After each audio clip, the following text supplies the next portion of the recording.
নমস্কার বন্ধুরা, good morning. সবাই তোমরা কেমন আছো? আশা করি ভালো আছো। আমি বিছনার চাদর পেতে ভালো করে গুছিয়ে নিয়ে নিলাম।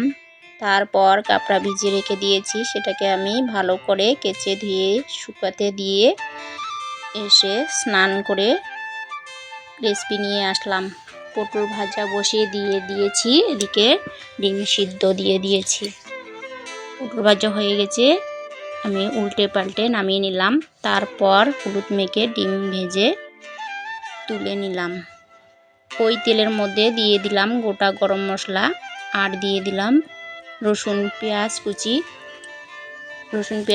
কুচিকে ভালো করে ভেজে নিয়ে দিয়ে দিলাম হলুদ গুঁড়ো, আদা কুচি আর দিয়ে দিলাম টমেটো কুচি, দিয়ে দিলাম স্বাদ মতো লবণ আর দিয়ে দিলাম মশলাতে আছে গোলমরিচ গুঁড়ো, লঙ্কা গুঁড়ো, জিরে গুঁড়ো।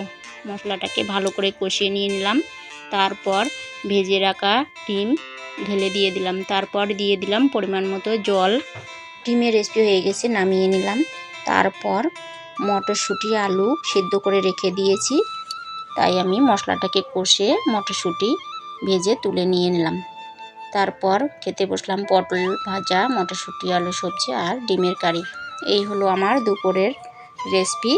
তো বন্ধুরা, ভিডিওটি ভালো লাগলে like, comment, share and subscribe করেন। আর ফিরে আসি পরের ভিডিওয়ে। টাটা।